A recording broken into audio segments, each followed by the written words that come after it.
Tell me about the time you had to deal with office politics.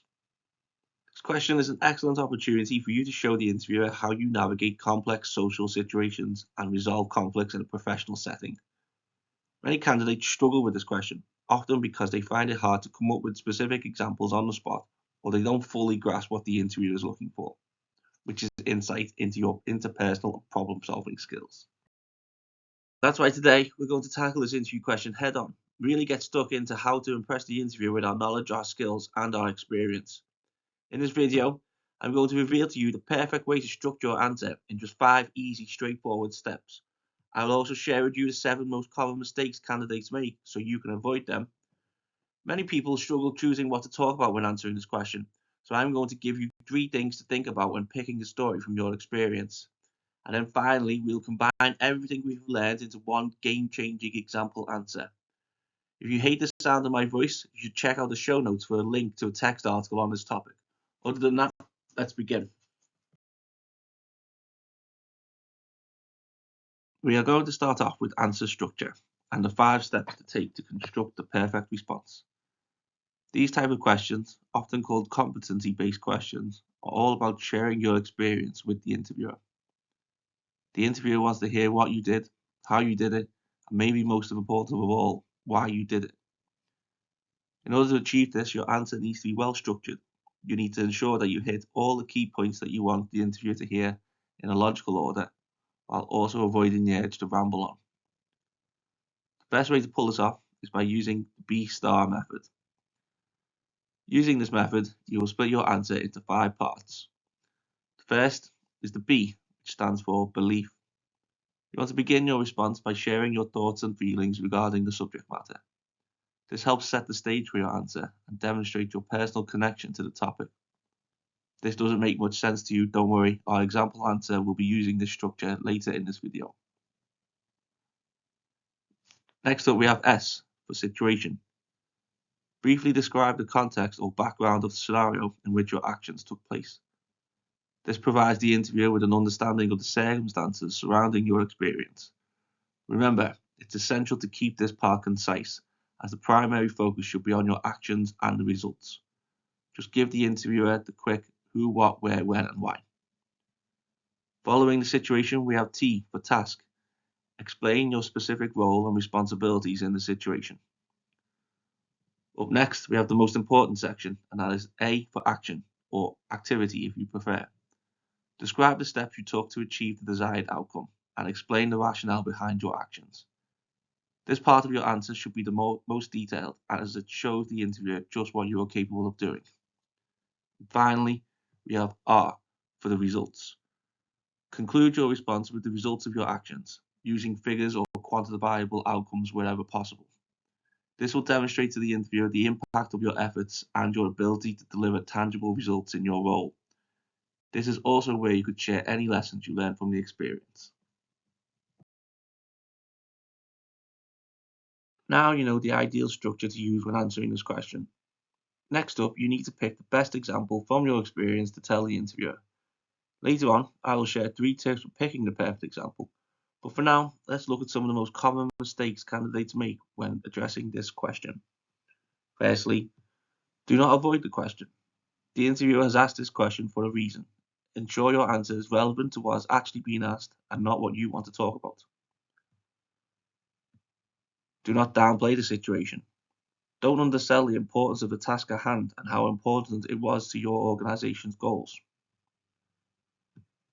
Do not overhype the situation. Pretty much the opposite of what we've just said. Be honest about the task without exaggerating. Do not give a one-sentence answer. Provide enough detail to demonstrate that you know what you are talking about. Do not overly describe the scenario and miss the action. Discuss the situation, but use more time on your actions than on any description. Do not have a passive role in the situation. Don't just be a backseat driver. Get up front and show the interviewer you are an active participant in what was transpiring. And finally, do not forget to mention what was learned. It's crucial to discuss the lessons taken from the experience. Mentioning lessons learned indicates an ability to grow from experiences and shows the interviewer that you're always looking for ways to improve.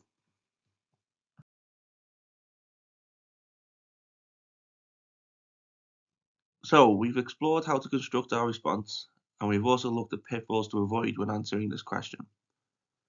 Next, let's delve into selecting the most effective example to use in our answer. Think about the following points when you're coming up with stories from your experience to tell the interviewer. The first thing your answer should have is a positive outcome. Choose an example that can only be described as a success driven by you and one which you can use to showcase the benefits of your actions. This is not to say you can't have taken lessons away from the venture, and it is always good to talk about how you would improve upon your actions in the future, but the underlying situation should be resolved successfully when you are outlining your answer. The second thing your example should be is relevant to the job you are applying for. Choose an example that is closely related to the job you're applying for. An example that is from the same industry or sector would be the most preferable. A good trick here would be to learn what upcoming work your new team has in the pipeline and use examples from your past that are relevant to that work. And finally, your example should represent a challenge. Look for examples where you faced a significant challenge or problem and were able to resolve it effectively. Put simply, you are trying to impress the interviewer. Make sure your example isn't some run-of-the-mill situation that anybody could have fixed. Pick an example which shows that only you had the skills or know-how to get the job done. Now let's put everything we've learned together and see a B-Star example in action. Again, the question being answered is, tell me about a time when you had to deal with office politics. In my previous role as a project manager, I strongly believed that clear communication and empathy were key to navigating office politics effectively. I found myself in a situation where there was a significant misunderstanding between two team members over project responsibilities, which was causing tension and impacting the team's morale and productivity.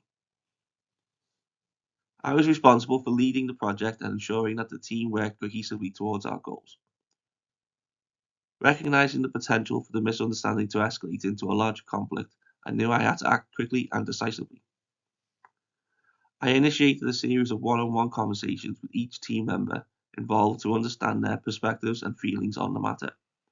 I listened actively, acknowledging their concerns without taking sides. Then I organized a team meeting where everyone could openly discuss their viewpoints in a controlled and respectful environment. My aim was to facilitate a constructive dialogue and find a common ground. To prepare, I outlined key discussion points and established ground rules to ensure a productive conversation. Through this process, we were able to identify the root of the misunderstanding, which was largely due to unclear communication about project roles and expectations. Together, we agreed on a more structured way to assign and communicate tasks, including regular check-ins to prevent similar issues in the future. As a result of these actions, not only was the immediate conflict resolved, but the team's overall communication improved significantly. This led to a 20% increase in project efficiency and a notable improvement in team morale. More importantly, the team members involved in the conflict reported feeling more supported and valued, which strengthened their collaboration on the project and beyond. This experience taught me the importance of addressing office politics proactively and the value of fostering an open and empathetic team culture. It reinforced my belief that many workplace conflicts can be resolved through effective communication and a willingness to understand each other's perspectives. Alright then, that wraps up our analysis of this interview question. I hope by watching this video you will be more prepared for this question in your next interview. Speaking of being prepared, if there are any other interview questions you struggle with, let me know in the comments and we will tackle that question in our very next video. Until then, I hope your next interview is a success. Take care and goodbye from me.